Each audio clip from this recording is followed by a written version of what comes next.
वअन्ज़िर अशीरतकल अक़रबीन सदक़ल्लाहु मौलाना अज़ीम। क़ाल नबी सल्लल्लाहु अलैहि वसल्लम ला युमिनु अहदुकुम हत्ता अकूना अहब्बा इलैहि मिन वालिदिही व वलदिही वन नासि अजमईन औ कमा क़ाल नबी सल्लल्लाहु अलैहि वसल्लम। बुजुर्गों, दोस्तों, अज़ीज़ साथियों, अल्लाह के नबी सल्लल्लाहु अलैहि वसल्लम की सीरत सुनना इबादत में से एक अहम इबादत है। उस अल्लाह ने कुरान में नबी की सीरत को बयान किया। कुरान पढ़ना इबादत है, तो कुरान में नबी की सीरत भी अल्लाह ने बयान की है, तो नबी की सीरत भी सुनना सुनाना इबादत। अल्लाह के नबी हज़रत मोहम्मद सल्लल्लाहु अलैहि वसल्लम इस दुनिया की वो नेमत है जिस नेमत के तुफैल में हम दुनिया में कायम हैं, दुनिया में मौजूद है, और ये दुनिया जिस हालत में भी मौजूद है वो हमारे नबी की दुआ की बरकत है। क्योंकि अल्लाह के नबी सल्लल्लाहु अलैहि वसल्लम ने एक दुआ की थी। जब अल्लाह के नबी सल्लल्लाहु अलैहि वसल्लम हज को गए, सन 10 हिजरी में अल्लाह के नबी सल्लल्लाहु अलैहि वसल्लम ने हज किया। उस हज में जब मस्जिद मशअर हराम के पास हमारे नबी पहुंचे तो उस वक्त दुआएं की। उसमें से एक अहम दुआ ये है कि अल्लाह के नबी सल्लल्लाहु अलैहि वसल्लम ने अल्लाह से मांगा कि ऐ अल्लाह, मेरी उम्मत पर उमूमी आज़ाब मत भेज, यानी ऐसा आज़ाब कि जिससे पूरे दुनिया के मुसलमान और पूरी उम्मत हलाक और बर्बाद हो जाए। अल्लाह के नबी ने दुआ की और अल्लाह ने उसको कबूल किया। क्योंकि दुनिया में जब हालात ऐसे होते हैं कि अल्लाह के बंदे अल्लाह से दूर होते हैं, बल्कि अल्लाह की नाफरमानी और अल्लाह से बगावत करते हैं, तो अल्लाह ताला फिर इस दुनिया को बख्ती नहीं रखती। आपने 2 दिन पहले भी सुना कि पिछले नबियों की उम्मतों का हाल क्या हुआ, कि जिन्होंने अमूमी तौर पर अल्लाह से बगावत की और अल्लाह के नबी को सताया, तो अल्लाह ताला ने उनको 1 मिनट के लिए भी दुनिया में बाकी नहीं रखा, सब के सब को मार दिया। इसको कहते हैं अमूमी अज़ाब। यानी ये कि अल्लाह का हिल्म जब आखिरी पैमाने पे पहुंच जाए, कि यूं कहिए कि नबी की बद्दुआ लग जाए, तो अल्लाह ताला फिर उस नबी के मानने वाले हो, नाफरमान या बिल्कुल काफिर हो, सबको अल्लाह बर्बाद कर देता। जैसे अल्लाह ताला ने हजरत नूह अलैहिस्सलाम की कौम को किया, हजरत लूत अलैहिस्सलाम की कौम को किया, कौम आद कौम समूद को किया। बहुत सी उम्मतों को अल्लाह ताला ने एक ही सेकंड में बर्बाद कर दिया। क्योंकि अल्लाह को इस दुनिया में इंसानों को पैदा करके खिलाना नहीं है असल मकसद। असल मकसद है कि बंदे अल्लाह अल्लाह को माने और अल्लाह के नबी की माने। अगर वो मकसद नहीं हो रहा तो फिर अल्लाह दुनिया को बाकी भी नहीं है। जिस तरह एक कंपनी वाला अपनी कंपनी को उस वक्त तक बाकी रखता है जब तक के कंपनी के काम करने वाले सही काम करते रहें, कंपनी का मटेरियल रेडी होता रहे और कंपनी अच्छी तरीके से इनकम में चलती रहे।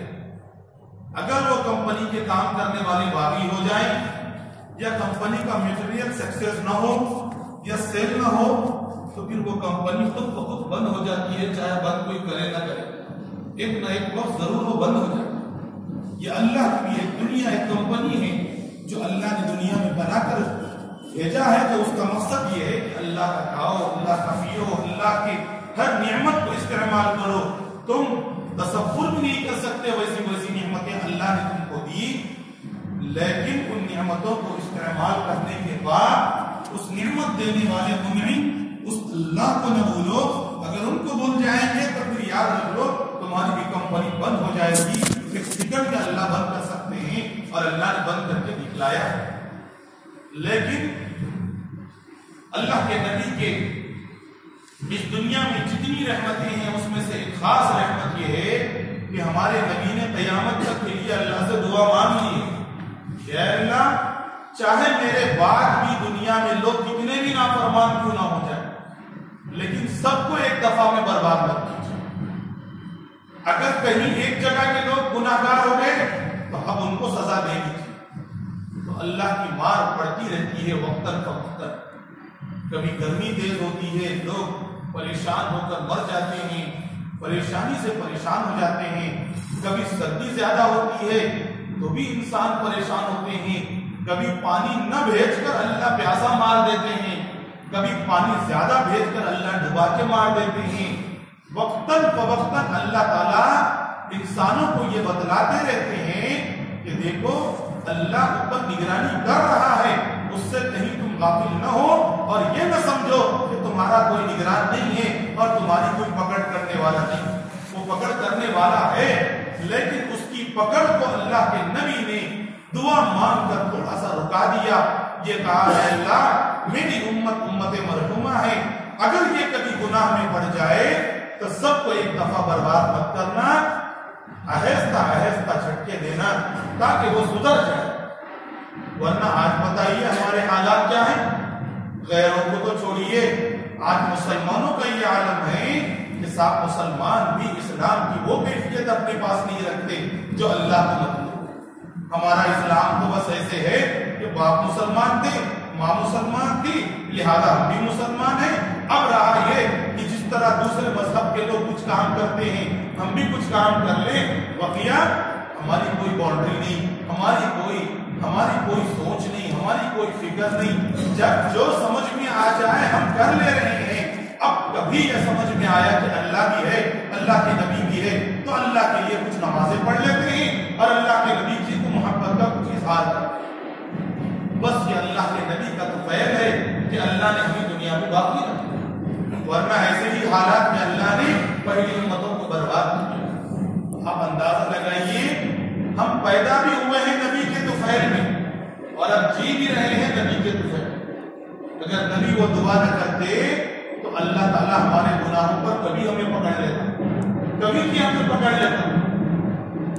बहरहाल उस नियमत को हमेशा याद रखना चाहिए कि नबी कितनी बड़ी नियमत कि वो दुनिया से चले गए, लेकिन क़यामत तक के लिए हमारे ऊपर रहमत उन्हीं की बरकत से उतर गई, उन्हीं की बरकत से आज हम जी रहे हैं। वैसे नबी कि जिस नबी ने खुद एक दिन भी खुशी से नहीं गुजारा, एक दिन आप सीरत उठा के देखेंगे कोई एक दिन ऐसा नहीं है कि अल्लाह के नबी सल्लल्लाहु अलैहि वसल्लम ने फजर से लेकर इशा की नमाज तक खुशी मनाई। कोई दिन नहीं। बड़े से बड़े खुशी के मौके भी आए, जैसे मिसाल के तौर पर बड़े बड़े जंगें हुई और खुसूसन फतेह मक्का कि जिसमें अल्लाह के नबी सल्लल्लाहु अलैहि वसल्लम को अल्लाह ने पूरे मक्का पे कंट्रोल दे दिया और गैरों को वहां से क़यामत तक के लिए निकाल दिया और मुसलमानों को क़यामत तक के लिए वहां पर बसाया। लेकिन ऐसे खुशी के मौके पर सहाबा इकराम जोश से नारे लगा रहे थे। नारे तकबीर अल्लाहु अकबर जो नारा है वो सहाबा से साबित है। हज़रत उमर रज़ी अल्लाहु तआला अन्हु के ईमान के वक्त सबसे पहला नारा लगा, जो हम बोलते हैं ना नारे तकबीर अल्लाहु अकबर। ये नारा मुहद्दिसीन ने लिखा कि हज़रत उमर रज़ी अल्लाहु तआला अन्हु जब इस्लाम लाए थे उस वक्त सहाबा ने ये नारा लगाया। तो बहरहाल उतने खुशी के मौके आए, लेकिन अल्लाह के नबी बस थोड़ी देर के लिए खुश हो जाते, फिर उम्मत की याद में गमगीन हो जाते, फिर फौरन सोचते कि मैं खुश हो जाऊंगा, लेकिन मेरी उम्मत का क्या होगा, मेरे बाद वालों का क्या होगा। हर दिन अल्लाह के नबी गम में रहते, उस गम में पूरी जिंदगी गुजारने वाले नबी के लिए हम कितना गम कर रहे हैं। हमारा हाल तो ये है कि साल में एक आध मरतबा नबी भी याद आते हैं, तो वो भी खाली खुशी के लिए याद आते हैं। बस ईद का दिन समझ रहे हैं उसको कि नबी इसी दिन पैदा हुए, लिहाजा हमारे लिए खुशी का दिन है, बस खुशियां मना लो, किस्सा खत्म। हालांकि उस दिन को हम 12 वफात कहते हैं उर्दू में, लेकिन बहरहाल माहौल की वजह से हम पर इतना असर हुआ कि हम भी वही कर रहे हैं जो सब कर रहे हैं। बहरहाल नबी की सीरत को पढ़ना और नबी की सीरत को सुनना दुनिया की इबादतों में से एक बहुत बड़ी इबादत। कल आपने सुना था कि अल्लाह के नबी सल्लल्लाहु अलैहि वसल्लम की उम्र जब 8 साल की हुई, तो 8 साल की उम्र में अल्लाह के नबी पहले से ही बाप को खो चुके थे, वालिद मोहतरम को, और जब 6 साल के हुए तो अम्मी जान हजरत आमीना का इंतकाल हो गया था। अब उसके बाद दुनिया में बाप न हो तो दादा बाप के कायम मकाम होते हैं, तो दादा की कफालत में आए और उनकी परवरिश में आए, तो अल्लाह का करिश्मा ये हुआ कि 8 साल में दादा का भी इंतकाल हुआ। अब कोई सहारा जाहिरी तौर पर नहीं था, जाहिरी तौर पर कोई सहारा नहीं था, क्योंकि दुनिया में तो सहारा होना चाहिए। हालांकि अल्लाह सबका सहारा है, अल्लाह सबको पालते हैं, लेकिन जाहिरी तौर पर बेटे के लिए बाप सहारा है और बाप के बुढ़ापे में बेटा सहारा होता, ये दुनिया का तरीका है। लेकिन अल्लाह ने सब सहारों को खत्म कर दिया और हमारे नबी को गोया कि ये समझाया। अल्लाह ने बाद में नाजिल फरमाया ये आयत, अलम यजिदका यतीमन फआवा। अल्लाह के नबी, हमने जब आपको यतीम पाया तो आपको हमने ठिकाना दिया। आप तो यतीम थे, बाप का इंतकाल हो चुका था, यतीम थे, माँ का भी इंतकाल हो चुका था। जिस वक्त में आप खाना भी नहीं जानते थे, उतने छोटे थे, उस वक्त बाप चले गए। जिस वक्त आप खाने को मिलाकर खाना नहीं सीखे थे 6 साल की उम्र में, उस वक्त तक माँ चली गई। जिस वक्त आप थोड़ा सा चलना सीखकर शुरू वाले हुए थे, तो दादा का इंतकाल हो गया। तो अल्लाह ने कहा आप उस जिंदगी को बार बार सोचते रहिए, अलम यजिदका यतीमन फआवा। जब हमने आपको यतीम पाया तो आपको हमने सहारा दिया। तो ये 8 साल के बाद अल्लाह के नबी सल्लल्लाहु अलैहि वसल्लम को चचा का सहारा मिला। अबू तालिब हमारे नबी के खास चचा, एक माँ के 2 बेटे थे, अबू तालिब और अब्दुल्ला, यानी हमारे नबी के अब्बा जान, एक ही माँ के 2 बेटे थे। अब्बा तो अब्दुल मुत्तलिब थे, यानी हमारे नबी के दादा, उनकी 2 बीवियां, 8 बच्चे एक माँ से पैदा हुए थे, 2 बच्चे एक माँ से पैदा हुए थे। तो अबू तालिब को बचपन ही से, पैदा होने के जमाने ही से अपने भतीजे से खास मोहब्बत थी। क्योंकि भाई का इंतकाल हो गया था, तो भतीजा छोटा था, तो बड़े प्यार से पालते थे।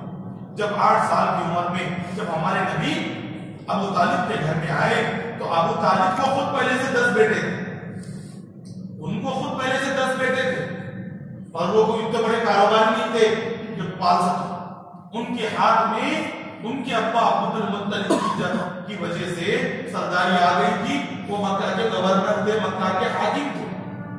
उस जमाने के हाकिम इस जमाने की तरह चोर नहीं होते थे कि जो मुल्क का बड़ा बन गया, या जो मोहल्ले का काउंसलर बन गया, या जो है ना गांव का प्रधानमंत्री, या जो भी बन गया उस गांव का बड़ा, तो उसका काम आज ये होता है कि वो सबसे पहले अपना पेट भरे, पहले अपने कपड़े खरीदे, पहले अपनी गाड़ी खरीदे, पहले अपना काम करे, बाद में कुछ समझ में आएगा तो पब्लिक का करेंगे। ये आज के जमाने के बड़े, उस जमाने के बड़ों का ये आलम होता कि वो भी सुबह मजदूरी को जाते, पूरा गांव भी मजदूरी को जाता, ये खुद अपनी कमाई से खाते, वो भी अपनी कमाई से खाते।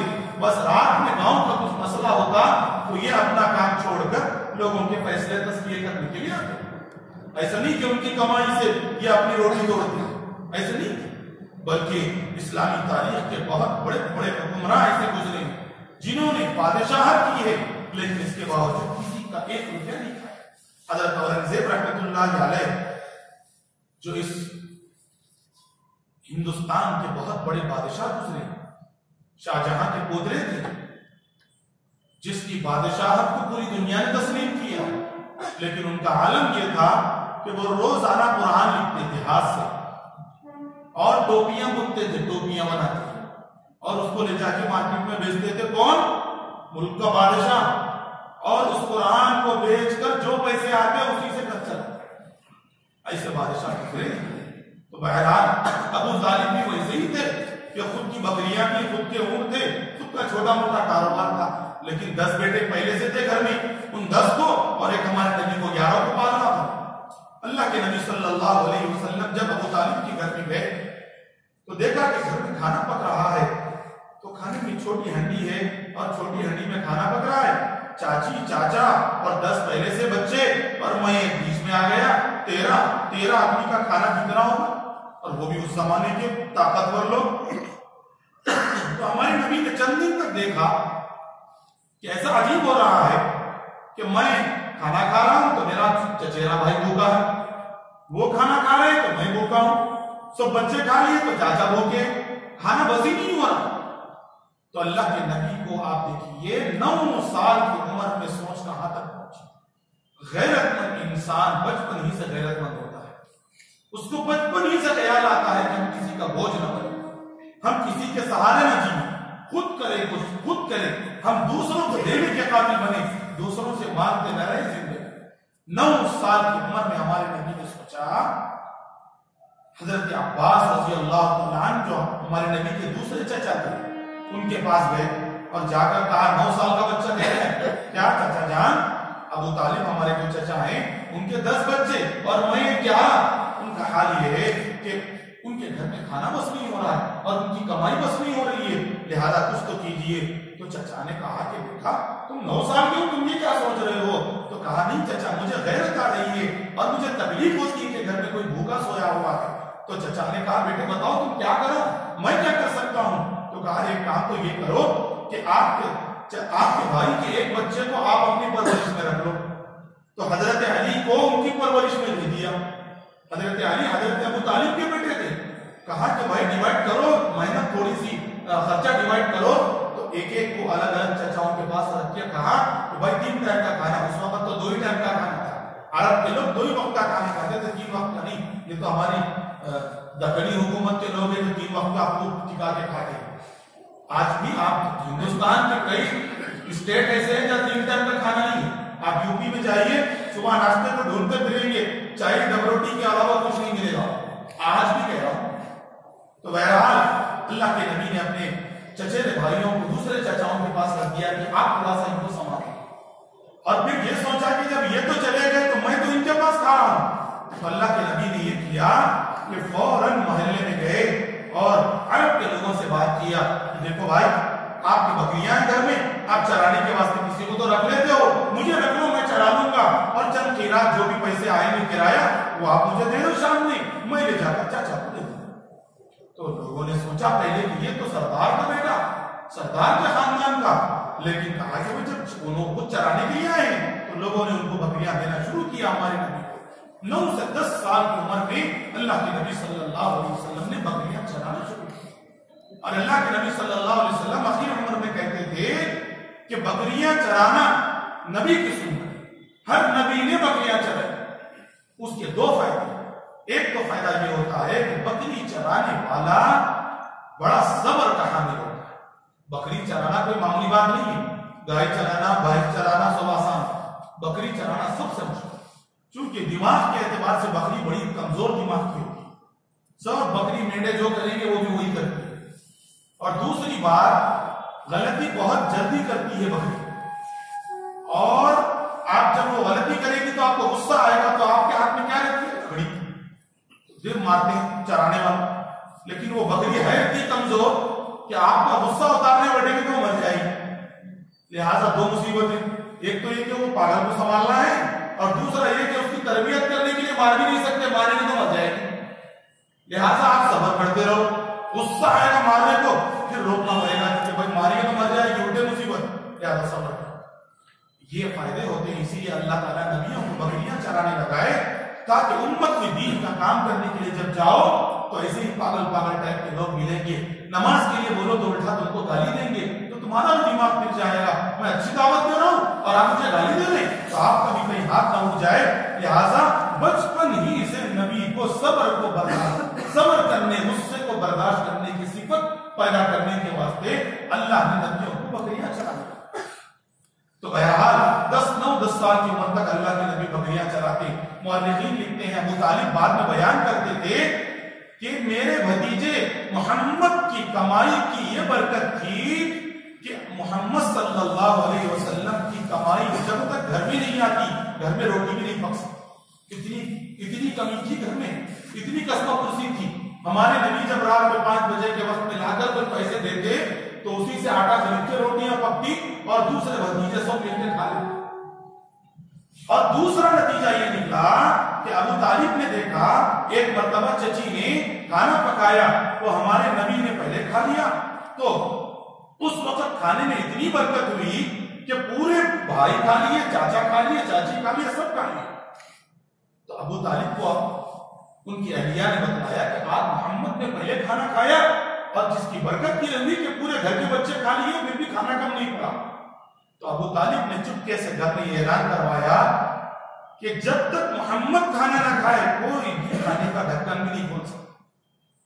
क्योंकि एक तो 2 फायदे हुए, एक तो उनकी बरकत आंखों में समझ में आ गई कि भाई कितना भी पकाओ कम पड़ रहा है, लिहाजा जो है अब ये करो कि पहले उनको खिला दो और उसके बाद जो है ना सब खा लेंगे। तो अल्लाह के नबी की ये बरकतें थी 9-10 साल की। अल्लाह के नबी सल्लल्लाहु अलैहि वसल्लम जब 12 साल के हुए तो अबू तालिब जो थे वो बिजनेस के लिए मुल्क शाम को जा रहे थे। मुल्क शाम, सीरिया, कारोबार वहीं होता था, तो जा रहे थे। जब जा रहे थे तो हमारे नबी ने उनका पैर पकड़ के कहा कि चाचा जान मैं भी आपके बिजनेस में रहूंगा, मैं भी मेहनत करूंगा, आप अकेले बुढ़ापे में मेहनत करें, मुझे ये देखा नहीं जा रहा, मुझे भी आप ले चलिए, मैं भी आपके साथ सामान उठाऊंगा, सब करूंगा। तो अबू तालिब तो बहुत सोचे कि इतना छोटा बच्चा सर्दियों में गर्मियों में परेशान हो जाएगा।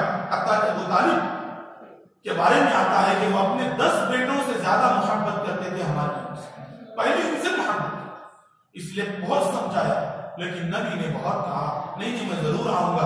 तो जब भतीजे की मोहब्बत हुई तो लेकर गए। जब जाते जाते एक जगह पर पहुंचे, बसरा एक जगह है, वहां पर जब पहुंचे वहां पर एक ईसाई पादरी रहता था। तो अल्लाह के नबी के साथ दूसरे लोग भी थे, वहां पर एक झाड़ के नीचे बैठे।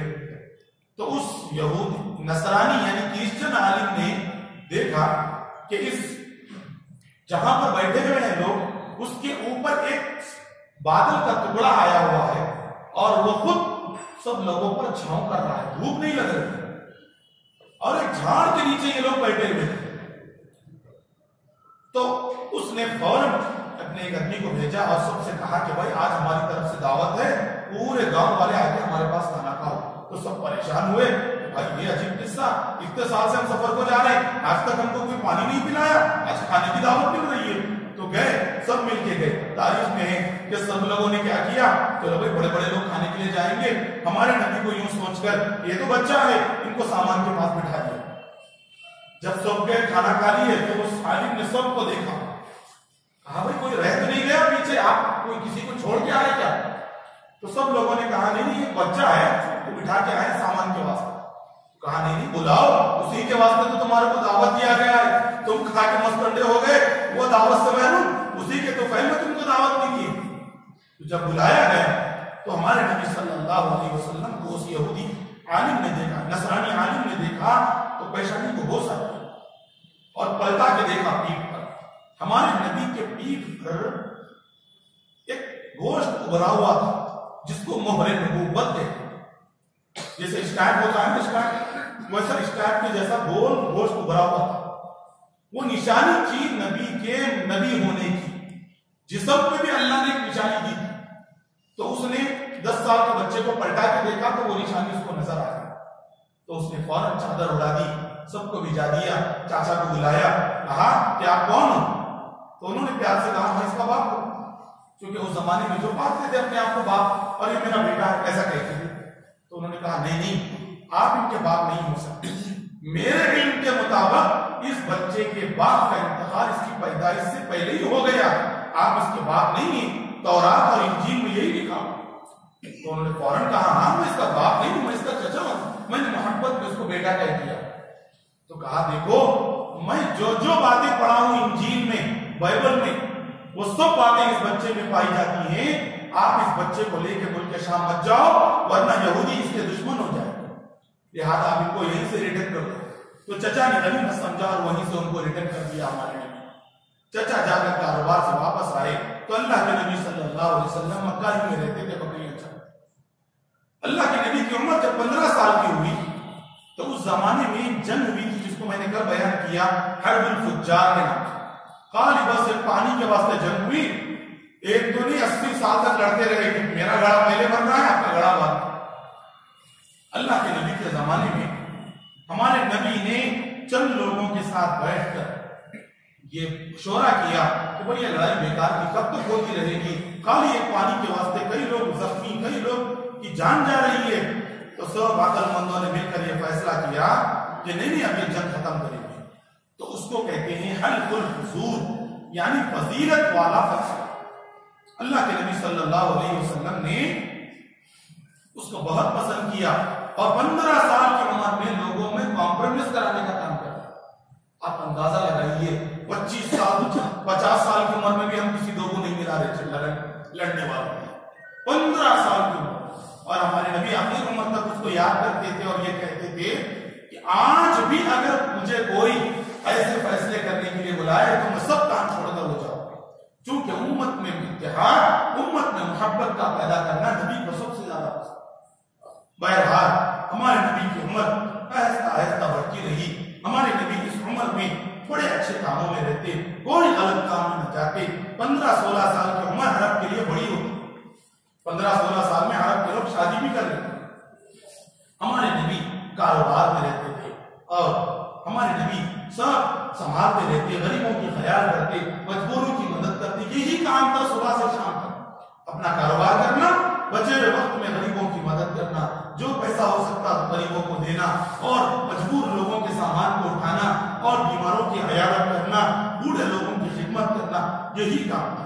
और अमानतदारी और सच्चाई का इतना बोलबाला हो गया था कि पूरे मक्का में हमारे नबी को कोई भी मोहम्मद कह के नहीं पुकारता, सब लोग या सादिक या अमीन कह के पुकारते, ऐ अमानतदार, ऐ सच्चे।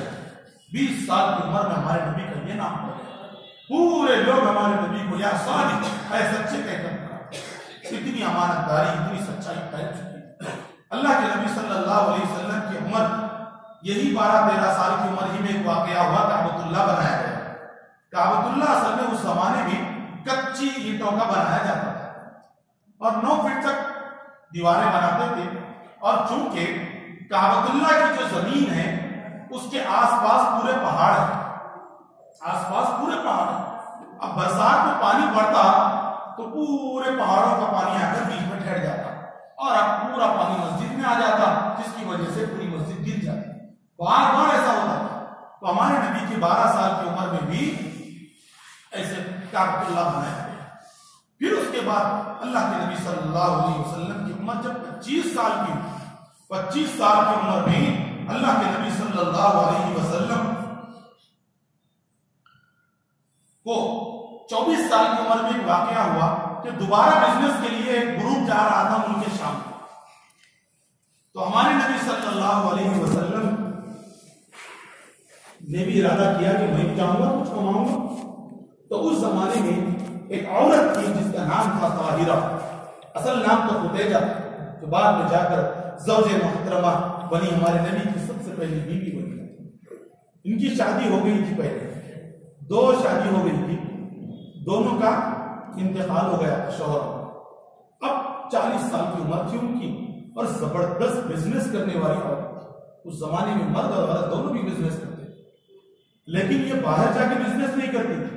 इनका काम था वर्किंग पार्टनर लेना, ये स्लीपिंग पार्टनर लेते थे, यानी पैसा ये लगाते थे, किसी को पार्टनर लेकर काम करते। तो हुआ ये कि हजरत खुदैजा ने देखा कि भाई मेरा पैसा बहुत है, अब किसी अच्छे आदमी को देके भेजूंगी कारोबार बढ़ेगा। तो मालूम किया तो अरब में सबसे ज्यादा शोहरत अमानतदारी की, सच्चाई की, अक्लमंदी की किसकी है? तो मालूम हुआ कि अबू तालिब के पास एक लड़का है मोहम्मद, उसकी सच्चाई, उसकी अमानतदारी, उसकी अक्लमंदी सब मशहूर है। तो उन्होंने अपने नौकर को भेजा और कहा कि मोहम्मद सल्लल्लाहु अलैहि वसल्लम से पूछो क्या वो हमारे साथ कारोबार करना चाहते हैं? तो हमारे नबी ने कहा क्यों नहीं भाई, हम पैदा हुए, मेहनत करेंगे, कमाएंगे, सब करेंगे। तो उन्होंने अपना पैसा दिया हमारे नबी, अल्लाह के नबी सल्लल्लाहु अलैहि वसल्लम वो पैसा लेकर गए और मुल्क शाम को जाकर 6-8 महीने कारोबार करके वापस आए।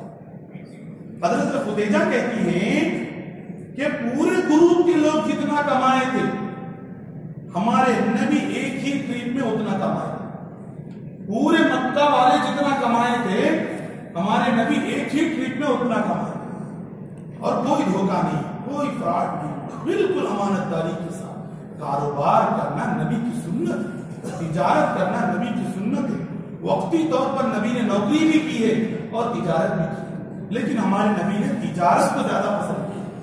तिजारत में बरकत है, कारोबार में बरकत है।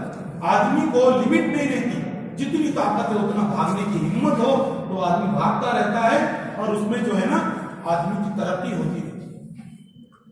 तो हजरत मोहम्मद सल्लल्लाहु अलैहि वसल्लम के इस कारोबार का चर्चा पूरे मक्का में हो गया। कितना अक्लमंद बच्चा है, कोई कारोबार भी नहीं किया अब तक, पहली मर्तबा गया पैसे लेकर और इतना कारोबार कि पूरे लोग जितना कमाए अकेला बच्चा उतना कमा के लाया। तो शोहरत इतनी हो गई। तो बस हजरत खुदैजा को जब हमारे नबी के साथ एक नौकर भी गए थे, हजरत खुदैजा ने भेजा था कि जाओ सामान उठाने के वास्ते। तो उन्होंने आकर हजरत खुदैजा से कहा कि मैं आपके कारोबार के लिए कई मर्तबा गया हूं, लेकिन ये पार्टनर आपके ऐसे अजीब है कि इनके अजीब अजीब हालात मैंने देखे हैं कि इनका कारोबार ही अजीब और इनका तरीका सबसे अलग और उनकी बरकतें तो मैं इतनी देखा हूं कि पूरे मुल्क शाम को जाकर वापस आने तक मुझे एक सेकंड भी धूप नहीं लगी। ये जहां से गुजरते ऊपर से छांव खुद ब खुद आती, कहीं इनके साथ मुझे एक पैसे का टेंशन नहीं हुआ और सुबह सुबह ऊपर वक्त में उठ जाते और कारोबार करते और फिर रात को जल्दी अपनी जगह पर आकर सो जाते। अजीब इनका मैं इत्मीनान देखा हूं और इतना जबरदस्त कारोबार कि जितना पैसा लेके गए थे उससे डबल लेके आए। तो ये सब बातें सुनकर हजरत खुदैजा भी जो है थोड़ा सा मुतासिर हुई कि भाई कितना प्यारा बच्चा है। इनकी उम्र 40 साल थी, इनके उम्र के करीब तो उनके बच्चे भी थे। तो अब हजरत खुदैजा बहुत जबरदस्त खूबसूरत औरत और ताहिरा उनका नाम था, पाक साफ सुथरी, कोई गंदे काम नहीं, कोई खराब आदतों में, किसी काम में हजरत खुदैजा पहले से भी नहीं रहती थी। तो अरब के बड़े बड़े मालदार लोग उनको ऑफर करते थे शादी। जब अरब में मशहूर था, अरब में बेवा और इस तरह मुतल्ला का कोई बात नहीं होती, आज भी नहीं होती। वहां तो वो लोग आराम से शादी कर लेते हैं, बेवा हो, मुतल्ला हो, तलाक हो, कुछ भी हो। तो बड़े बड़े मालदारों ने उनको ऑफर दिया था कि हम आपसे शादी करना चाहते, उन्होंने किसी से नहीं किया। लेकिन उनका इरादा हुआ, जब हमारे नबी के अखलाक को देखा, हमारे नबी के कैरेक्टर को देखा, तो उन्होंने समझा कि अगर निकाह करना है तो इस लड़के से करना चाहिए। तो उन्होंने खुद हमारे नबी को पैगाम भेजा, उन्होंने खुद भेजा। तो अल्लाह के नबी सल्लल्लाहु अलैहि वसल्लम ने अपनी तरफ से कुछ नहीं सोचा, अपने चचा से जाके कह दिया कि मुझे रिश्ता आया है और रिश्ता ऐसा अजीब कि मैं हूं 25 साल का और 40 साल वाली औरत का निकाह का रिश्ता आया। उस जमाने में कोई मायूब बात नहीं। हकीकत में ये अलग बात है कि तुम्हारी औरत, कम उम्र वाली औरत ये निकाह में अच्छी होती है, लेकिन बड़ी औरत से निकाह करना भी कोई बुरा नहीं है। हमारे नबी ने किया और उसके कितने फायदे हैं आप उसको सुनेंगे।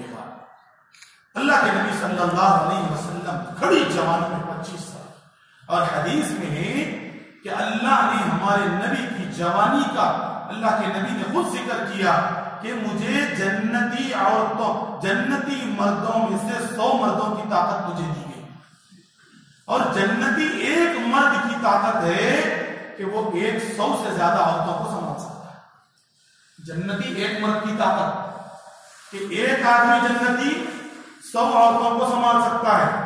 तो अब हमारे नबी को 100 आदमियों की ताकत दी गई, तो आप बताइए नबी के पास क्या ताकत थी होंगी, क्या कुव्वत थी और क्या खूबसूरती, जिस खूबसूरती के सामने पूरी दुनिया ने सर टेका। अल्लाह के नबी ने चाचा से कहा कि चाचा जान रिश्ता आया है। तो चाचा ने गौर किया, फिक्र किया, खानदान से मशवरा किया, तो सब लोगों ने कहा बड़ा मुनासिब रिश्ता है, क्योंकि इतनी पाक साफ औरत मक्का में कम है, लिहाजा इनका निकाह हमसे कर दिया जाए। तो अबू तालिब ने निकाह पढ़वाया। अल्लाह के नबी सल्लल्लाहु अलैहि वसल्लम का निकाह हुआ। उस निकाह में महर भी अबू तालिब ही ने दिया, चचा ने अपनी निगरानी में निकाह किया और खुतबा पढ़ के निकाह किया। हजरत हमजा, हजरत अब्बास, पूरे चचा साथ थे। हमारे नबी का निकाह हुआ। जब हमारे नबी सल्लल्लाहु अलैहि वसल्लम का निकाह हुआ तो निकाह होते ही दूसरे ही दिन हजरत खुतैजा रज़ी अल्लाह तआला अन्हा ने कह दिया कि देखो, अब तक तो आप हमारे पार्टनर थे, अब हमारे लाइफ पार्टनर बन गए। अब तक बिजनेस पार्टनर थे, अब आप हमारे लाइफ पार्टनर बन गए। लिहाजा मेरे जितने पैसे हैं वो सब आपके, आप जो समझ में आ रहा है उसको कीजिए। हदीस में है कि पूरी कमाई, पूरा पैसा हजरत खुतैजा ने हमारे नबी को दे दिया। अल्लाह के नबी सल्लल्लाहु अलैहि वसल्लम के बारे में आता है कि अल्लाह के नबी उस पैसे को लेकर, हदीस में तो यहां तक है कि हमारे नबी ने उसमें से कुछ खर्चा नहीं किया अपने लिए, अपनी कमाई तो खुद करते थे और अपने घर को संभालते थे। वो जितना भी पैसा था उस पैसे से रोजाना हमारे नबी ले जाते और देखते कि कौन गरीब है, कौन परेशान है, कौन भूखा है, कौन मजबूर है, और ले जाकर उसको पैसे देते। हजरत खुतैजा खुद कहती हैं कि ऐसा भी वक्त आया कि जब हमारे नबी की उम्र 40 साल की हुई तो उस वक्त में घर में खाने के लिए भी कुछ नहीं रहता था। हालांकि मालदार घराना था, करोड़ों का उस जमाने में कारोबार होता था, हजारों अशरफियों का कारोबार होता था, लेकिन हमारे नबी ने सब कुछ ले जाकर अल्लाह के रास्ते में दे दिया और गरीबों की मदद, बीमारों की इयादत, बीमारों की खिदमत, बूढ़ों की खिदमत, मजबूर और बेवा औरतों के लिए पैसे बगैर किसी सोच के बस उनके लिए अल्लाह के नबी दे देते। अल्लाह के नबी सल्लल्लाहु अलैहि वसल्लम की निकाह के बाद अल्लाह के नबी सल्लल्लाहु अलैहि वसल्लम को औलाद हुई। हजरत खुतैजा ही से हमारे नबी को बच्चे हुए और किसी से नहीं। एक बांदी थी हमारे नबी की, उससे एक बच्चा हो, बकिया हमारे नबी को 6 लड़के, 4 लड़कियां 2 लड़के हजरत खुतैजा से, हजरत खुतैजा से हजरत ज़ैनब, हजरत उम्मे कुलसूम, हजरत रुक़ैया, हजरत फातिमा, ये 4 बेटियां थी। बेटियां पहले हुई एक साथ। हमारे नबी सल्लल्लाहु अलैहि वसल्लम बेटियों से बेहद मोहब्बत है। बेटी घर की सबसे बड़ी नेमत है। अल्लाह के नबी ने फरमाया, जो आदमी अपने 2 बेटियों को पाल कर उनकी पूरी जिम्मेदारी पूरी कर ले, उसके लिए जन्नत पक्की। तो बेटी बड़ी नेमत, अल्लाह ने हमारे नबी को बेटियां दी, इसलिए बेटी को बड़ी नेमत समझना चाहिए। और बेटी जिस घर में हो उस घर की खुशी ही कुछ और होती। जिस घर में खाली बेटे हों उस घर की बौरानी आप जाके देखिए, आपको समझ में आए। जिस घर में बेटा बेटी दोनों हो उस घर की खुशी कुछ और जिस घर में बेटियां हो उस घर की खुशी ही कुछ और। अपनाइयत, मोहब्बत, ताल्लुक सब बेटियों से होता है। ये अलग बात है कि हम सोचते हैं कि बेटियां, इनको तो पालना है, बड़ा करके निकाह करके दे देना, लेकिन हकीकी मायने में माँ बाप से सबसे ज्यादा मोहब्बत करने वाली बेटियां होती, बेटे नहीं होते। क्योंकि इनको तो अपना कुछ करना होता है, बाहर जाके वो सिकड़ होते कि बाहर निकल जाते अपना काम करते। बेटियां बड़ी मोहब्बत की चीज होती है। अल्लाह के नबी सल्लल्लाहु अलैहि वसल्लम को 4 बेटियां हुई और 2 बेटे हुए, कासिम, अब्दुल्लाह, ये इन्हीं का नाम तैयब और ताहिर भी था। 2 बेटे हुए थे हमारे नबी को।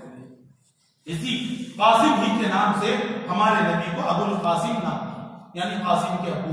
हमारे नबी का एक नाम ये भी था अबुल कासिम, यानी कासिम के अब्बा। लेकिन अल्लाह का करिश्मा ये हुआ कि अल्लाह ताला ने बेटों को बचपन ही में बुला लिया। पैदा हुए चंद दिन के बाद अल्लाह ने बेटों को एक बात बुला लिया। एक बानी से पैदा हुए थे, उनका नाम इब्राहिम था। बचपन ही में तीनों का इंतकाल हो गया।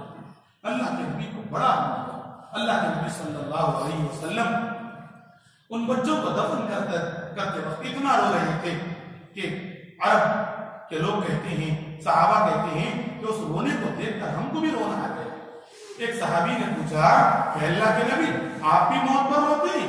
आपको तो मालूम है तकदीर में लिखा हुआ है मौत आने वाली है। तो अल्लाह के नबी ने फरमाया, हाँ, हर दिल रखने वाला इंसान मौत पर रोता है।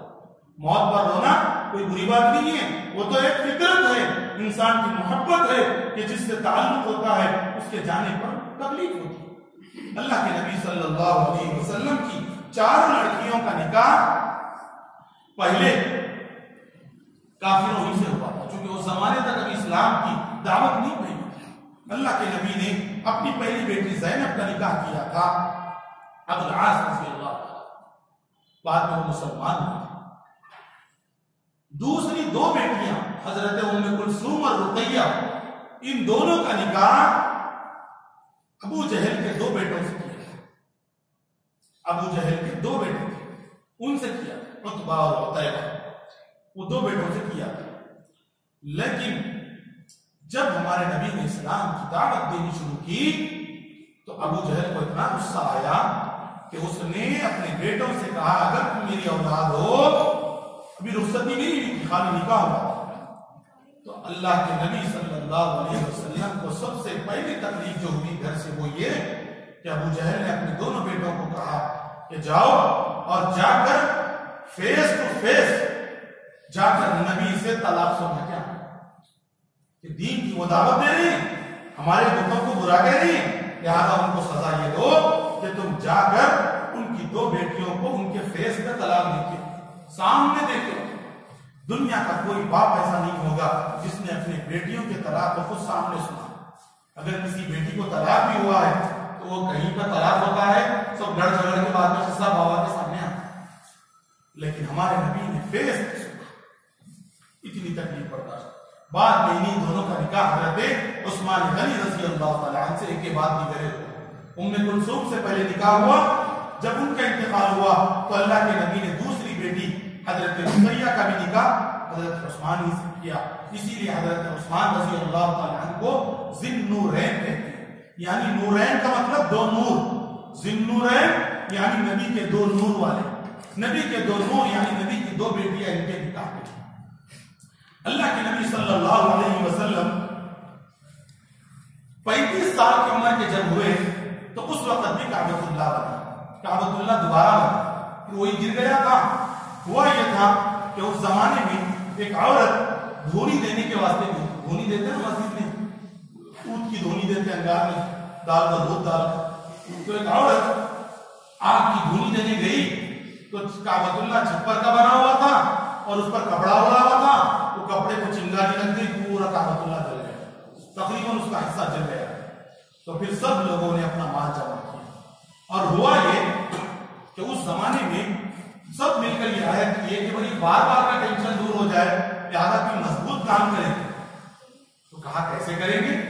तो उसी जमाने में एक कश्ती आकर जद्दा के समंदर के बॉर्डर पे आकर रुक गई, फेल हो गई थी कश्ती, एक कश्ती दूसरी जगह जा रही थी, वहीं पर आकर बॉर्डर पे रुक गई। सबको मालूम हुआ कि बहुत बड़ी कश्ती है, किसी दूसरी जगह जाने वाली थी, यहां आके फेल हो गई, लिहाजा जो है बहुत दिनों से खड़ी हुई है। तो उस जमाने में मक्का के सरदारों ने सब मिलकर जद्दा जाकर उस कश्ती वाले से पूछा कि भाई आप तो फेल हो गए, अब इतनी लकड़ी लेके जाएंगे कहां, लिहाजा ये पूरा सामान जो कंस्ट्रक्शन का है वो हमें दे दो, हम पैसे दे देंगे। तो उसने भी सोचा कि आगे जा भी नहीं सकता, पीछे जा नहीं सकता, लिहाजा ये सामान बेच के मेरा जाना ही खैरियत से। तो उसने पूरी लकड़ी और पूरा सामान जो कंस्ट्रक्शन का जा रहा था सब उसने बेच दिया। पूरे मक्का वाले, मुसलमान तो नहीं थे उस वक्त, सब काफिर ही थे, लेकिन मक्का की अजमत उस जमाने में अरब के लोगों में भी थी। कोई भी अहम काम करना होता तो वो लोग जाके मक्का ही में अपना काम करते, हर फैसला मक्का में कर, काबतुल्लाह में कर, हर फैसला काबतुल्लाह में बैठकर होता। कोई भी ऐलान लगाना होता गांव का तो काबतुल्लाह पर लगता। कोई भी अहम काम, कोई नजर मांगनी होती, कोई कसम खानी होती, किसी को बरकत की दुआ मांगनी होती, कुछ भी काम होता सब काबतुल्लाह ही में करते। अल्लाह के नबी सल्लल्लाहु अलैहि वसल्लम भी काबतुल्लाह के बनाने में मिल गए। जब काबतुल्लाह बनाने के लिए सब सामान खरीद के लाए तो मस्जिद बनाने में एक कंडीशन लगाए कि भाई अपनी मेहनत की कमाई मस्जिद में देना, सूद का पैसा नहीं देना। उस जमाने में सूद का बड़ा कारोबार था अरब के लोगों। तो सब लोगों ने एक कंडीशन लगाया कि असल कमाई देना, यहाँ पर सूद का टैक्स और जो है ना फाइनेंस का पैसा इसमें नहीं देना। तो सब लोगों ने अपना जाती जो पैसा था वो डाला और उसके बाद सब लकड़ी और पत्थर सब खरीद कर काबतुल्लाह बनाना शुरू किया। जब काबतुल्लाह बनाते रहे तो काबतुल्लाह किसी मिस्त्री को लेकर नहीं बनाए, खुद गांव के लोग मिलकर बना रहे और दारकूनी खुद माजार लोग गरीब सब मिलकर बना। हजर अस्वद उस वक्त भी मौजूद था। हजर अस्वद तो जब से काबतुल्लाह बना है उस वक्त से अल्लाह ने जन्नत का एक पत्थर जन्नत से भेजा। हदीस में है कि वो पहले पत्थर हजर अबियस के नाम से था, यानी सफेद का पत्थर, बिल्कुल चमकता हुआ सफेद पत्थर आया था जन्नत से। उस पत्थर की खुसूसियत ये है कि अल्लाह ने उसको तौबा की एक निशानी बना दी थी कि जो भी गुनाहगार उसको चूमता था, जो भी गुनाहगार उसको हाथ बताकर उसका इस्तेलाम करता था तो उसका गुनाह माफ हो जाता। तो चूंकि पत्थर की खुसूसियत थी गुनाह को खींचना, तो गुनाह को खींचते खींचते खींचते वो पत्थर भी काला हो गया। चूंकि गुनाह सियाह होती है, उसका असर उस पत्थर पर भी हो गया। उसका नाम भी पड़ गया हजरे अस्वद, यानी काला पत्थर। हालांकि वो पत्थर काला नहीं था, वो पत्थर जो है सफेद था, वो जन्नत से आया हुआ। हदीस में इसकी कई अलामतें बयान की गई। हदीस में है कि जो जमजम का कुआं है, वो जमजम का कुआं अल्लाह ने जन्नत से उसकी शाखें जोड़ी है। उस कुएं की अंदर से जो पानी निकलता है वो पूरे झर्रे उसके जन्नती से जुड़े। हदीस में है कि एक मर्तबा हजरत उस्मान गनी रज़ियल्लाहु ताला अन्हु की अंगूठी, जो हमारे नबी की अंगूठी थी, हमारे नबी की अंगूठी हजरत अबू बकर के पास आई, फिर उसके बाद हजरत उमर के पास आई, फिर उसके बाद हजरत उस्मान गनी रज़ियल्लाहु अन्हु इन लोगों के पास आई। तो एक मर्तबा हजरत उस्मान गनी रज़ियल्लाहु ताला अन्हु वहां पर जमजम के कुएं के पास थे, तो अचानक वो अंगूठी नीचे गिर गई। जब अंगूठी कुएं में गिर गई तो हजरत उस्मान बड़े परेशान हुए कि नबी की बरकत थी, तो एक हबशी गुलाम को उस कुएं में उतारा। जमजम का जो कुआं है वो बहुत ज्यादा गहरा नहीं है और 4x4 का कुआं है। वो हमारे पास जो रिंग बनती है ना कुएं, पहले जमाने में अभी भी टाकियां लगाते ना, रिंग की टाकी, वही 4x4 की गोल। आज भी जमजम का कुआं उतना ही है। आप म्यूजियम है मक्का में, उस म्यूजियम में जाके देखेंगे तो आपको मालूम होगा उस कुएं के ढक्कन जो निकाल के रखे गए हैं पुराने, सब वहां पर है। वो कुआं 4x4 का ही। आज भी मतार के हिस्से में हजर अस्वद के बिल्कुल अपोजिट नीचे से अंडरग्राउंड जो मस्जिद का हिस्सा है उसमें वहां पर उस किस्म की जहां पर जमजम का कुआं है उसको फ्लोरिंग कर दिया गया, नीचे से पाइपलाइनिंग करके दूसरी जगह पाइपलाइनिंग निकाली गई। वो पाइपलाइनिंग पूरी, वो जो कुआं है वो 4x4 का कुआं है और गहराई सिर्फ एक आदमी के बराबर है। एक आदमी अंदर डूब सकता, बस उतना ही। लेकिन पानी इतना है कि हजरत इब्राहिम के जमाने से जो पानी शुरू हुआ आज तक बंद नहीं हुआ और कयामत तक वो पानी बंद नहीं हुआ। लाखों लाख हुज्जाज इकराम, 40 लाख हुज्जाज तो एक मर्तबा एक महीना जाते हैं। आज का हालत तो ये है, हर मर्तबा हरम शरीफ में 20 से 25-30 लाख लोग रहते हैं और हर हाजी 10-10 लीटर वहां से लाता है और रहे हुए 40 दिन हजारों लीटर इस्तेमाल करता है, पीता है, रन लेता है, ऊपर से कुछ भी करता है। आप अंदाजा लगाइए, करोड़ों अरबों लीटर पानी रोज निकाला जाता है। और मक्का से मदीना पूरी पाइपलाइनिंग है जमजम की, पूरी मक्का से मदीना 500 किलोमीटर की पाइपलाइनिंग है। मक्का से मदीना, मदीना में जो पानी है वो भी जमजम ही है। मक्का से मदीना सप्लाई होता है। अब अंदाजा लगाइए 500 किलोमीटर वही पानी जा रहा है और कितना है पानी, गड़ा कितना है, सिर्फ 6 से 7 फीट और चौड़ा कितना है, सिर्फ 4 फीट। मैं ये बात इसलिए सुनाया कि इस पानी की अहमियत भी हमको मालूम होनी चाहिए। हजरत उस्मान के जमाने में जिस सहाबी को उस अंदर से कुएं से अंगूठी निकालने के लिए हजरत उस्मान ने नीचे भेजा तो एक सेकंड में गए, एक सेकंड में वापस आ गए। हजरत उस्मान ने कहा क्या हुआ, अंगूठी ढूंढे नहीं? तो कहा अमीरुल मोमिनीन, मैं एक सेकंड में अंदर नहीं फेंक सकता, मैं अंदर ठहरता हूं तो मुझे ऐसे महसूस होता है कि हजर अस्वद की तरफ से समंदर की तरह पानी आ रहा है। मैं एक सेकंड में अंदर नहीं फेंक सकता, मुझे डर हो रहा है। तो हजरत उस्मान ने उसकी तफसील बयान की, हाँ इसका पानी जन्नत से आता है। अल्लाह ने उसकी निशानी भी यही रखी कि यह पानी हजर अस्वद की तरफ से आता है और हजर अस्वद जन्नत से आता है। यह सबसे बड़ी निशानी। इसी वास्ते अल्लाह के नबी ने उसकी बड़ी बरकतें बयान की है। अल्लाह के नबी ने फरमाया अज़्ज़मज़म लिमा शुरिबा लहू, ज़मज़म जिस नीयत से पिया जाएगा वो नीयत पूरी हो, यकीन होना चाहिए। हत्ता के उलमा ने लिखा है किसी गैर मुस्लिम को देना हो तो भी ये नियत करके दो कि अल्लाह इसको मुसलमान बना दीजिए, इंशाअल्लाह उसकी बरकत से उसको भी हिदायत मिल सकती। बहुत बड़ी बरकत है, समझो। घर में रखना चाहिए, बच्चों को पिलाना चाहिए, उसमें दूसरा पानी मिक्स करके बीमारी के वक्त में, आम वक्त में उसको इस्तेमाल करना चाहिए। उस पानी की खुसूसियत आज तो लंदन में एक लेबोरेटरी में उस पानी को रिसर्च किया गया, कई साल तक उस पानी को रखा गया, उस पानी में एक जरासीम भी नहीं है, कई साल तक। और आप कितना भी फिल्टर का पानी 2 दिन रखिए, कीड़े पैदा होते उस पानी की वजह। और आप तजुर्बा करके देखिए, आपके घरों में भी रहता है, साल भर रहता है पानी, कुछ उठा के देखो ना बू आती है, ना कुछ कीड़े, नहीं कुछ। हर एक के घर में बास के घरों में 2-2, 3-3 साल से वो पानी रहता, कब तो इस्तेमाल करेंगे बोल के रखते थे। उसकी बरकत इतनी समझते थे, उसको इस्तेमाल ही नहीं करते, खाने रखते। इतना कीमती कि उसको रख ही देते खाली बात लोग तो। अब 4 साल हो गया, 5 साल हो गया, कब पीते? नहीं, पानी बड़ा है, रखना चाहिए। अब वो 5-5 साल हो जाता है, एक घूंट भी नहीं पीते, और उठा के 5 साल के बाद पीजिए, ना बू आएगी, ना कुछ मजा बदलेगा। वही घर का पूरा फिल्टर का, बिस्लरी का 2 लीटर का पानी खरीद के रखिए, दूसरे दिन वो नाले का पानी बन जाता, वो आना शुरू हो जाती 2-3 दिन के बाद। ये तो हाल होता है। अल्लाह ने इस पानी की खुसूसियत रखी। तो बहरहाल मैं हजर अस्वद बतला रहा था, हजर अस्वद की खुसूसियत के बारे में। वो पत्थर जो है पहले खुला रखा हुआ था, ऐसा काबतुल्लाह में लगा हुआ नहीं था। हजरत इब्राहिम, हजरत इस्माइल अलैहिस्सलाम के जमाने में वो काबतुल्लाह के पास कोने में रखा हुआ है, लोग उसको उठाकर चूमते थे और उससे बरकतें हासिल करते थे, ये सब करते थे। बाद में चूंकि इस घर से कहीं गुम ना जाए, उसको बिल्डिंग में लगा दिया। यहाँ रहेगा तो दीवार में सेफ रहता, कोई तो उठा के गया तो क्या करता, इसलिए उसको लगा दिया। अब जब से लगाए तो वो काबतुल्लाह ही में लगा हुआ है। तो अल्लाह के नबी की 35 साल की उम्र में जब काबतुल्लाह बनाया गया, तो हालांकि हमारे नबी ने 40 साल की उम्र में नबूवत का ऐलान किया है। अभी तो आम आदमी की तरह मक्का में रहते थे। तो 35 साल की उम्र में जब बनाया जा रहा था काबतुल्लाह, तो बनाते बनाते हजर अस्वद के रखने की बारी आई। वो पत्थर उठा के रखना था, निकाले थे, टूट गया था तो निकाल के नीचे रखे थे। अब किस्सा यह हुआ कि उस पत्थर को उठा के कौन रखेगा ऊपर, झगड़ा शुरू। अलग अलग खानदान के लोग थे, उन्होंने कहा हम रखेंगे, इन्होंने कहा हम रखेंगे, इसलिए हमने ऐसी लड़ाई हो गई कि तलवार नहीं। और अरब में एक अजीब दस्तूर था कि जब लड़ाई आखिरी दर्जे पे आती तो लोग कसम खाने के लिए एक अजीब किस्म का काम करते। क्या?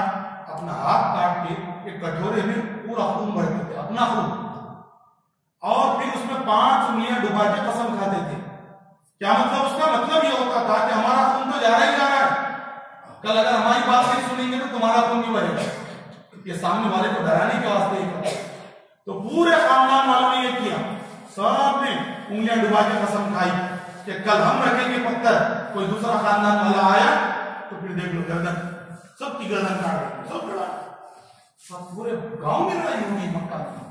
तो उस जमाने के कातुलमंद आदमी ने फैसला किया, देखो भाई लड़ो मत, एक काम करेंगे, आज तो सब चले जाओ, कल सुबह जो सबसे पहले काबतुल्लाह में दाखिल होगा हम उसको अपना जज बना लेंगे, क्योंकि आज मैं भी फैसला करूंगा तो आप नहीं मानेंगे। लिहाजा एक काम ये करो कि सुबह सबसे पहले मस्जिद में जो दाखिल होगा वो हमारा जज, वो जो फैसला करे सबको मानना। तो सबने कहा चलो ओके, कोई बात। सुबह हुई तो अल्लाह का करिश्मा, ये आप अंदाजा लगाओ, इतनी बड़ी नियामत के वास्ते लोग कितना रात तमाम जागे बैठे हुए होंगे, सुबह पहले हम जाएंगे। लेकिन फिर भी अल्लाह ताला ने वो फजीलत हमारे नबी हज़रत मोहम्मद सल्लल्लाहु अलैहि वसल्लम को दी कि सुबह फजर का वक्त हो रहा था, हमारे नबी काबतुल्लाह में दाखिल हो। पूरे मक्का वालों ने देखा आंखों से, तो सब ने ऐलान किया, हाँ हाँ यही वो शख्स है जो सही फैसला कर सकता है, हम सब इस पर यकीन रखते हैं। तो अल्लाह के नबी सल्लल्लाहु अलैहि वसल्लम ने सबको बुलाया। ऐसा भी नहीं किया हमारे नबी कि चलो भाई मेरे को मिल गया, मैं उठा के रख दूं, मैं पूरी फजीलत में रखूं, नहीं। अल्लाह के नबी ने इंसाफ पैदा, इससे हमारे नबी के एक एक फैसले पर अगर आप गौर करेंगे, इससे ज्यादा कोई मुंसिफ मिजाज दुनिया में नहीं है, वक्त नहीं है, वरना एक एक वाकई आप सुनते तो मालूम होता कि हम किस नबी के मानने वाले हैं। अल्लाह के नबी ने क्या किया? अल्लाह के नबी ने क्या, अपनी चादर निकाली, चादर नीचे बिछाया, वो पत्थर उठा के चादर में रखा और सबको बुलाया। और कहा कि कितने खानदान है, तो इतने खानदान। तो कहा खानदान के एक एक बड़े आदमी को बुलाओ। सब खानदान का एक एक बड़ा आदमी आया। तो पूरों के हाथ भी कहा लगी कि पत्थर इतना है। तो हमारे नबी ने क्या किया, सबसे कहा कि भाई पत्थर तो सब नहीं पकड़ सकते, लिहाजा जिस पत्थर जिस चादर में रखा हुआ है उस चादर को सब उठाओ। तो पूरे लोग खुश हो गए, भाई ये तो अच्छा हो गया, हमारे खानदान का भी अपनी हाथ लगाया, हमारा भी लगा, हमारा सब लगा। अब जब पत्थर उठा के 9 फीट की हाइट तक ले जाया गया तो उसको हमारे नबी ने हाथ से लेकर वहां पर, तो उस वक्त पूरे मक्का वालों ने हमारे नबी की अक्लमंदी, नबी की बहादुरी, नबी की सोच, नबी के कुव्वत फैसला पर इतना भरोसा किया, कहा कि इससे बेहतर कोई फैसला नहीं कर सकता था कि लड़ाई भी खत्म, सबके हाथ भी लग गए, सबको खुशनसीबी हो गई, सबको फजीलत मिल गई और सब खुश होकर घर पर चले। काबतुल्लाह बना दिया गया। उस वक्त काबतुल्लाह पर छत डाला, उस वक्त तक खुला रहता था, लकड़ियां जो आई थी कश्ती की उस वक्त उससे छत डाल दिया। हमारे नबी 35 साल तक ये, उसके बाद 40 साल की उम्र हमारे नबी की जैसे जैसे करीब हो रही थी, बस हमारे नबी पर उम्मत का गम, अपने काम को कि हम क्या करें, क्यों हम दुनिया में आए हैं, ये फिक्र लायक होना शुरू। अब तक एक आम इंसान की तरह हमारे नबी दुनिया में रहते थे और इसी आम इंसान की तरह रहने में हमारे नबी सल्लल्लाहु अलैहि वसल्लम पूरी दुनिया में, पूरे मक्का में अपने अखलाक को इतना मनवा चुके थे कि पूरे मक्का के लोग कोई भी बात होती तो हमारे नबी के पास पहुंच जाते। हालांकि वो भी एक आम आदमी थे, नबी होने का दावा उस वक्त तक हमारे नबी ने नहीं किया। 40 साल की उम्र में हमारे नबी ने अपने नबी होने का ऐलान किया। तो बहरहाल ये हुआ नबी का बचपन, ये हुई नबी की जवानी, ये हुई नबी की जिंदगी जो आम इंसान की तरह। नबी कभी किसी के बलबूते पर नहीं रहे, पैदा तो हुए यतीम, बचपन ही में मां का सहारा चला गया, लेकिन पूरी जिंदगी कभी किसी का टुकड़ा नहीं खाए, खुद मेहनत किए। 9 साल की उम्र से आखिरी उम्र तक कभी किसी का खाना नहीं खाया। हमारे जो हम कहते हैं कि नबी बड़े गरीब थे, 2 वक्त की रोजी नसीब नहीं होती थी, जो वाकया सुनते हैं ना, ये हमारे नबी फकीर नहीं थे, हमारे नबी का वो इख्तियारी फख्र था। ये 2 बातें समझने से ताल्लुक रखती है। क्या? एक होता है फकीर होना, मजबूर होना, लोगों से मांगते थे, और एक होता है अपने आप के लिए ये बात चॉइस करना, ये बात खुद के लिए पसंद करना कि भाई मेरा जो कुछ है मैं सबको दे दूंगा और मैं जैसा कहकर थोड़ी बहुत खाने में रह जाऊंगा। ये था हमारे नबी का फख्र। फकीर नहीं थे नौजुबिल्लाह हमारे नबी, जबरदस्त मालदार घराने से ताल्लुक रखते। और एक एक वक्त में ऐसा भी हुआ कि कई लाख अशरफियां हमारे नबी के पास रहती थी, लेकिन उसी रात में हमारे नबी के घर में चिराग जलाने के लिए तेल भी नहीं होता। क्या मतलब? सुबह लाख रुपए रखेंगे, शाम में चिराग में तेल कैसे नहीं रहेगा? वो उसकी वजह यही थी कि हमारे नबी चाहते थे कि ये रोजी, ये पैसा ये मेरे लिए मुनासिब नहीं है, सबको बांट देते थे। और रात में खाना तो छोड़िए, घर में चिराग ही नहीं चल रहा तो खाना कहां से बनेगा? तो ऐसी मजबूरी आती।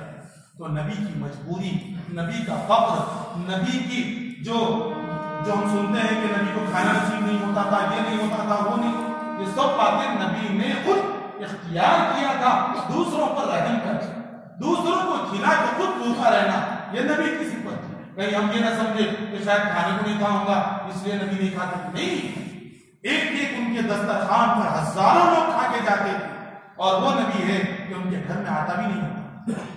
ये नबी का अंदाज। अब अपनी जिंदगी पर भी हम गौर करें, नबी के इस पहलू से हम भी अपने अंदर गौर करें कि जिंदगी में हम कभी किसी के मोहताज न बने, जितना हो सके खुद मेहनत करें, अपने हाथ से कमाएं, हम कभी भी दूसरों को देने के काबिल बने, मजबूर न बने। बाज लोगों की ऐसी आदत होती है कि बस थोड़ा दिन इनसे मांग के जिंदगी चला लिए, थोड़े दिन उनसे, ऐसी जिंदगी चल रही। ये बिल्कुल बेहिसी की, गाफिलों की जिंदगी है और बिल्कुल बदनसीबों की जिंदगी। हिस्स वाला आदमी तो कभी किसी के सामने हाथ नहीं बढ़ाया। नबी ने पूरी जिंदगी किसी के सामने हाथ नहीं बढ़ाया, किसी, बल्कि हमेशा ऐसा देखते रहे। बच्चे हों, जवान हों, सब यही सोचे, खुसूसन जवान बच्चों से भी हमारी गुजारिश है कि आज के जमाने में तो ऐसा हो गया कि पढ़ाई खत्म हो गई, ग्रेजुएशन कंप्लीट हो गया, आप पूछो क्या कर रहे हैं, जॉब दे दो। क्या हुआ, फिर जॉब देखो। 2 महीने बाद पूछो, फिर जॉब देखो। कितने दिन जॉब देखते, क्या क्या अंधे हैं, नहीं दिखा जॉब। 2 साल हो गया, क्या हुआ, जॉब देखो। क्या हुआ, नहीं वो इंटरव्यू दिया था, नौकरी नहीं मिली। तो 2 साल तक क्या खा रहे, अब खा रहे। जिस उम्र से बाप ने आपको पाला है, आज जवान बना के वो बाप के घुटनों में दम खत्म हो गया, और आप उसको कमा के कुछ देते, बजाय उसके जॉब ढूंढ लो, जॉब ढूंढ लो, जॉब ढूंढ लो, और बैग इतनी बढ़ा लिए कि ये काम भी हम नहीं कर सकते, ये हमारी पोजीशन के खिलाफ, ये भी हम नहीं कर सकते। क्या पोजीशन, फकीर बनना पसंद है, खाली अम्मा बाबा के टुकड़े खा के बुढ़ापे तक कोशिश है। अम्मा की पेंशन आई वो खा ले, वहां से आया ये खा ले, सब खा ले, लेकिन खुद नौकरी का मैंने अच्छी जॉब ढूंढ लो। बास लोगों का तो यह आलम है, कई लोग हमारे से मशवरा करते हैं, दुआ के लिए कहते हैं, इसलिए मैं आपको समझाने के लिए बात कि बास लोगों को मैं देखता हूं 3 साल से कह रहे मौलाना दुआ करिए जरा जॉब ढूंढ लो। अरे मैं बोल रहा हूं ये दुआ जारी नहीं तुम्हारे ऊपर, तो तुम्हारे को जॉब दिख रहा नहीं आगे। जॉब ढूंढने वाला 1 2 दिन, महीना 1.5 महीना, अब बखिया है। तुमसे तो अच्छा लेबर है जो सुबह नींद से उठ के जाके अड्डे पे ठहरा तो 1 दिन का जॉब उसको मिल गया। आप कौन सी जॉब ढूंढ रहे सब? अरे वो जॉब नहीं मिल रही जो आप सोच रहे, तो जब तक बेकार क्यों है, इधर उधर बेकार के गप्पे मार लेते। जाओ 10,000 की जगह 5,000 कमाओ, इंशाल्लाह खुद का जेब तो सही रहे, किसी के मोहताज तो नहीं बने। तो ये बेहिसी की जिंदगी कोई अनुसार है, ये मुसलमान की शान नहीं। हम 10 रुपए कमा सकते हो, कमाने में कोई बेइज्जती नहीं है, चाहे वो छोटा ही काम हो। नबी ने मजदूरी की है, आपने सुना, नबी ने पत्थर ढोए हैं, हम किस खेत के बोलिए, सब करना चाहिए, किसी काम में बेइज्जती नहीं है। छोटा कारोबार है, करो, इंशाअल्लाह अल्लाह उसी से इज्जत है। बल्कि आप उठा के देख लो, दुनिया के बड़े से बड़े करोड़पति लोग पहले लेबर थे, मेहनत करते करते करते वहां तक। अगर उन्होंने सोचते कि अच्छा जॉब ढूंढना, अच्छा जॉब मिलना, सऊदी में मिलना, यूरोप में मिलना, भी इंटरव्यू दिया, वहां इंटरव्यू दिया, पहले तो खा गया, अब्बा जी घुटनों में दर्द लाए, वो एक अलग मुसीबत। फिर दूसरा ये इंटरव्यू को फिर के 10,000 रुपए खराब कर, वहां जाना है 10,000 रुपए दो, वो टेंशन, वहां जाना एक जगह से कमा के नहीं ला रहा, उल्टा घड़े में डाल। ये ऐसी गफलत आप उठा के देख लीजिए आज गैरों की तारीख को, कि उनका अच्छे से अच्छे खाने का बच्चा छोटा मोटा कारोबार पहले शुरू करता है, बाद में सब साइडों से ढूंढता शुरू करता है, ताकि इधर एक्सपीरियंस भी हो। कई लोगों को हमने देखा, ये किसी भी हमारी कौम दिमाग जो है, अभी हम मुकर्रम जाति औलाद बन जाते पहले दिन से, कि हमको साहब ऐसी नौकरी मिलना, बस व्हील चेयर मिलना सीधा, प्लास्टिक के चेयर भी नहीं, व्हील चेयर ही मिलना सीधा है, किसको मिलती दुनिया में, किसी को नहीं मिलती। इसलिए छोटे से स्टेप लेना सीखें और कारोबार करें, उसमें इंशाअल्लाह इज्जत रहेगी। और हमारे नबी की भी सुन्नत यही है। अल्लाह से दुआ है, अल्लाह तौफीक अमल नसीब फरमाए, अल्लाह नबी की जो कुछ हमने जिंदगी सुनी उसको अपनी जिंदगी में लाने की तौफीक नसीब फरमाए। अल्हम्दुलिल्लाह रब्बिल आलमीन, अल्लाहुम्मा सल्लि अला मुहम्मद व अला आलि मुहम्मद व बारिक वसल्लम। रब्बना आतिना फिद दुनिया हसनतन व फिल आखिरति हसनतन व क़िना अज़ाबन्नार। रब्बना ला तुज़िग़ क़ुलूबना बअद इज़ हदैतना व हब लना मिन लदुनका रहमतन इन्नका अंतल वहाब। आपके नबी है अल्लाह, हमारे नबी इस दुनिया में आए तो नेमत बनकर, लेकिन अपने लिए कोई नेमत नहीं रखी। पूरी जिंदगी मुसीबतों में, परेशानियों में गुजारी, पूरी जिंदगी गमों में गुजारी। अल्लाह पर करोड़ों रहमतें नाज़िल फरमा, अल्लाह करोड़ों दरूद सलाम पर नाज़िल फरमा, अल्लाह उनकी कब्र को नूर से भर दे, अल्लाह जिन्नत रहमतें उन पर नाज़िल फरमा, अल्लाह आपकी शान के मुताबिक उन पर रहमत कर, उन पर और उनके खानदान पर, अल्लाह उन पर और उनके आत्मा व अयाल पर, अल्लाह उन पर और उनके सहाबा पर, अल्लाह उन पर और उनके चाहने वाले तमाम लोगों पर अल्लाह करोड़ों रहमतें नाज़िल फरमा। अल्लाह नबी के नाम पर सुन्नत के मुताबिक जिंदगी गुजारने की हमें तौफीक नसीब फरमा। अल्लाह खाली नबी के नाम पर रोडों पर नाच कर अपने नबी का नाम बर्बाद या नबी के नाम को बदनाम करने से हमारी हिफाजत फरमा। अल्लाह सच्ची पक्की मोहब्बत, जिस नबी ने रास्ते से कांटे को हटाने को ईमान का दर्जा बतलाया है, आज वो उम्मत नबी के नाम पर रोड़े जाम कर रही है, नारे लगाकर पूरी रोड को रैली निकालकर जाम कर रही है। अल्लाह हमें इन आदतों से अल्लाह हमारी हिफाजत, अल्लाह हमें भी दुनिया में रहमत बनाकर अल्लाह हमें रखिए, अल्लाह हमें भी दूसरों को ऐसे ही दूसरों की खिदमत करने की तौफीक नसीब फरमा जैसे नबी ने की। अल्लाह वैसे हमदर्दी वैसी अल्लाह मेहनत करने का जज्बा, वैसी गैरत हमारे अंदर नसीब फरमा जो आपने नबी को नसीब फरमाया। अल्लाहुम्मा इन्ना नसअलुका मिन खैरि मा सअलका मिन्हु नबियुक व हबीबुक मुहम्मद सल्लल्लाहु अलैहि वसल्लम व नऊज़ु बिका मिन शर्रि मा इस्तआज़ मिन्हु नबियुक व हबीबुक मुहम्मद सल्लल्लाहु अलैहि वसल्लम व अंतल मुस्तआन व अलैका बला व ला हौला व ला कुव्वता इल्ला बिल्लाहिल अलिyyil अज़ीम। व सल्लल्लाहु तआला अला खैरि खल्क़िही मुहम्मद व अला आलिहि व अस्हाबिही अजमईन।